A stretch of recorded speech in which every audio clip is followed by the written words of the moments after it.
Assalamualaikum warahmatullahi wabarakatuh.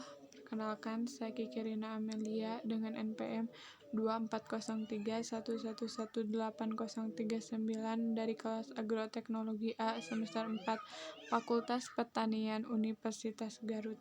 Di sini saya akan menjelaskan salah satu jurnal dari mahasiswa Fakultas Pertanian Universitas Riau yang berjudul Respon Exflanduku Lentium domesticum Cort terhadap pemberian auksin dan sitokinin dalam medium Mulesek and Scotch. Penelitian ini bertujuan untuk mengetahui respon Exflanduku terhadap pemberian auksin 2,4-D dan sitokinin BA untuk pertumbuhan kalus. Desain eksperimental yang digunakan adalah rancangan acak kelompok RBD yang terdiri dari dua faktor.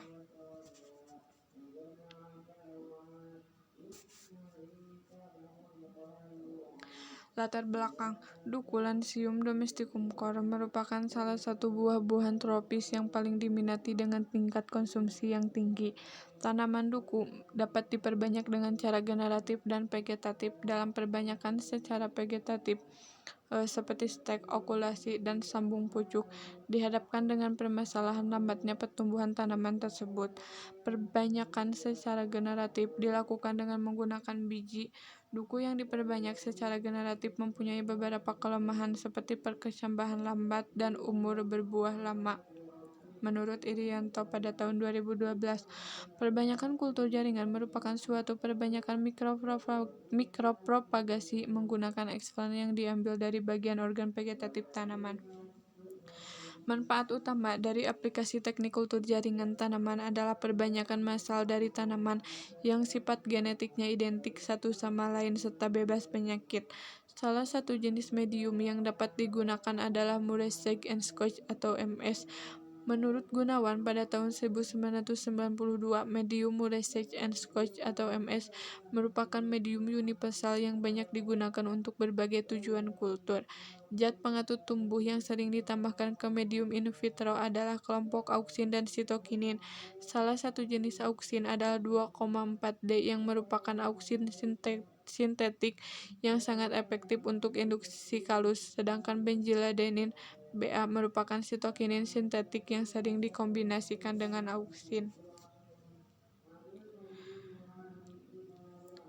Selanjutnya alat dan bahan. Yang pertama alat yang digunakan adalah sterile blade, magnetic stirrer, botol kultur, laminar airflow cabinet atau LAVC, autoclave, hand scaffold, spatula, pipet tetes, pinset, Bunsen, Erlenmeyer, beker gelas, cawan Petri, timbangan analitik, dan gelas ukur.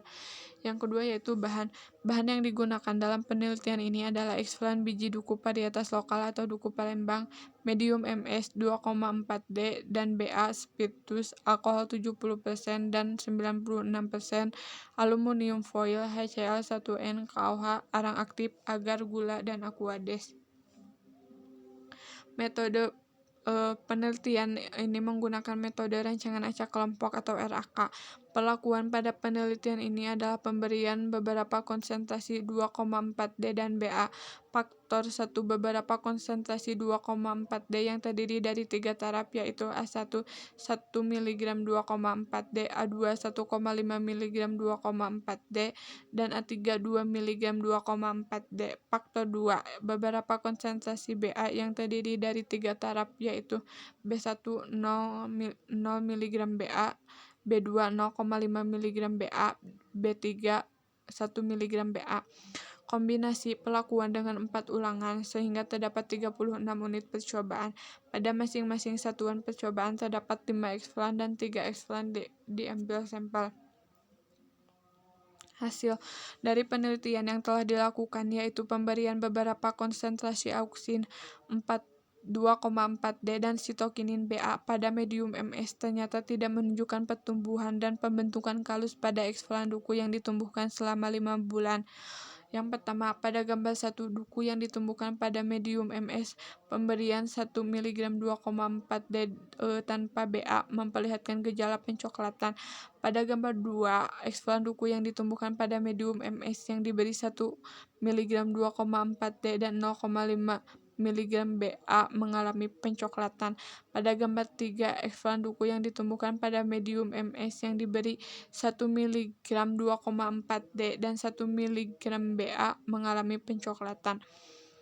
Pada gambar 4, ekstralan duku yang ditumbuhkan pada medium Ms yang diberi 1,5 mg 2,4 D dan tanpa Ba mengalami pencoklatan.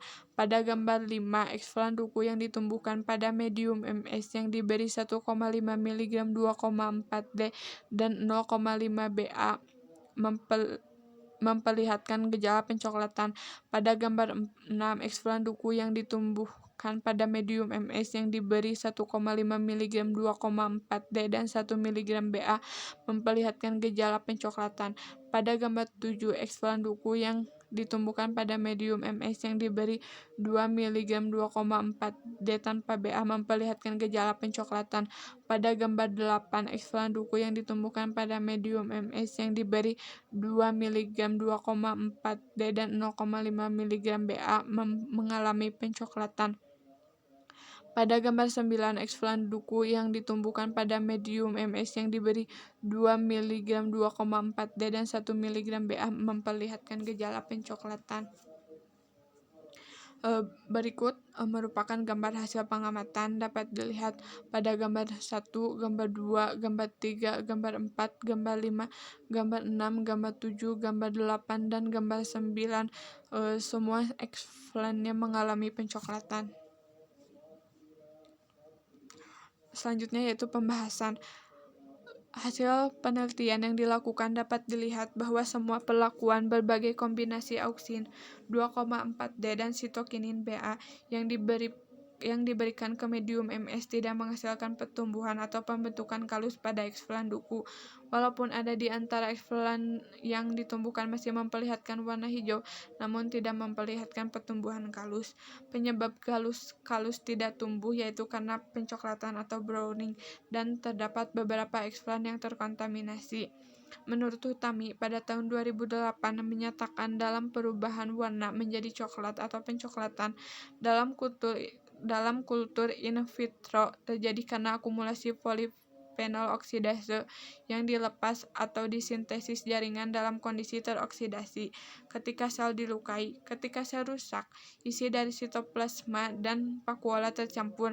Kemudian senyawa fenol yang ada teroksidasi menghambat aktivitas enzim, sehingga jaringan yang diisolasi menjadi berwarna coklat dan kehitaman mengakibatkan gagal tumbuhnya ekstralan yang diinokulasi. Menurut Marianti, pada tahun 2009 menyatakan sebagian besar tanaman Meliaceae termasuk duku mengandung senyawa fenol baik pada bagian daun, batang, buah, dan biji. Berdasarkan hasil penelitian Renvieni pada tahun 2006 diketahui bahwa senyawa fenol lainnya seperti flavonoid dan saponin dapat bersifat sebagai inhibitor atau penghambat.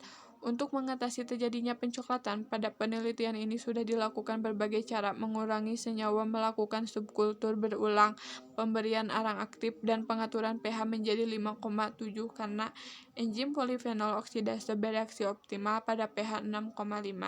Reaksi oksidase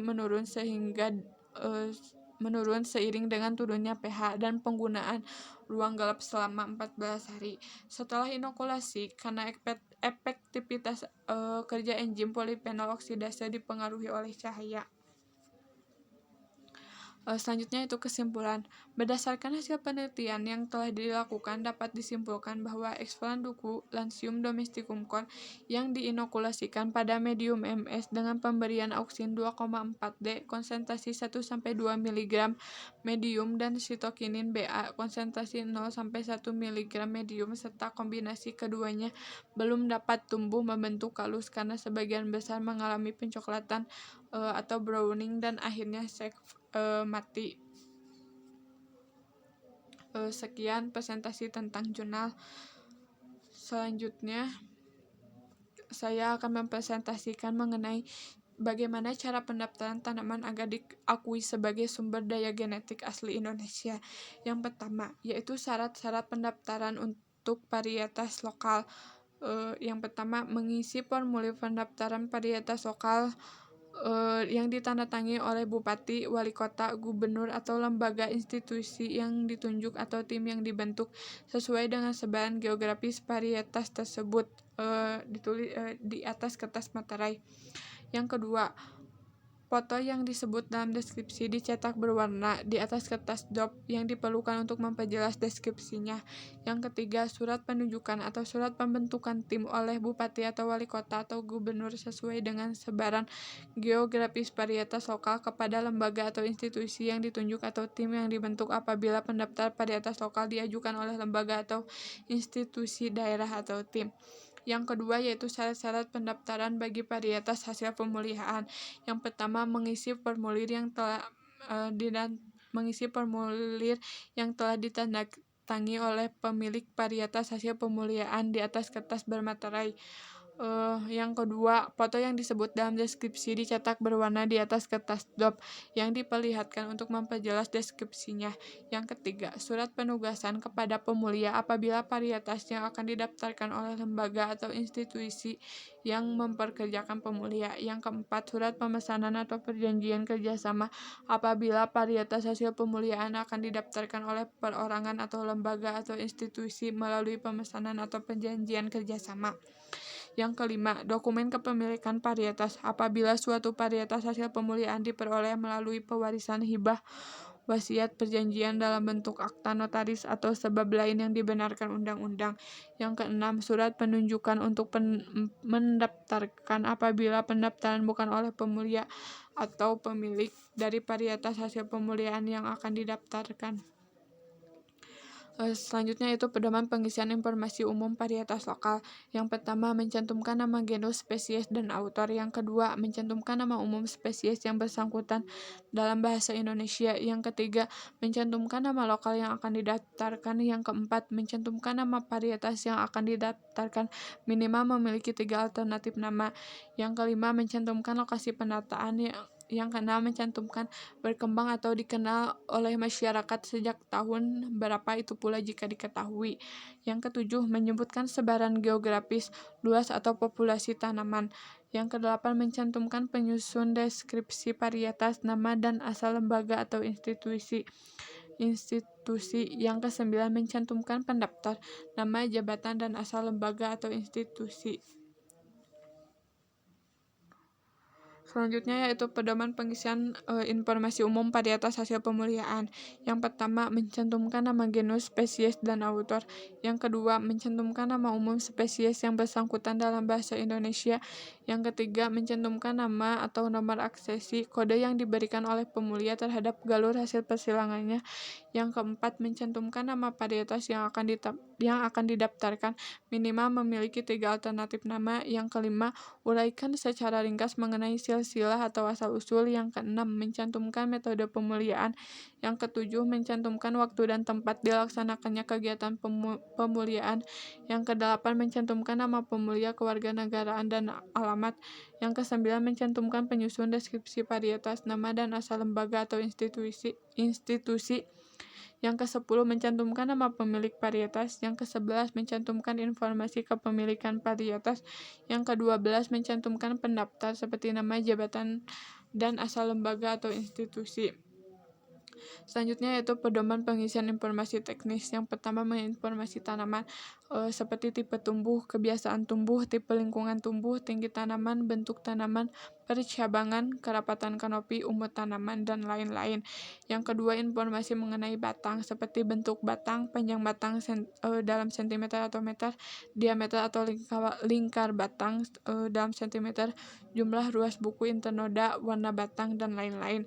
Yang ketiga, informasi mengenai daun seperti panjang daun, panjang tangkai daun, lebar daun, rasio panjang atau lebar daun, ukuran daun, bentuk daun, keadaan permukaan daun, warna daun, dan lain-lain.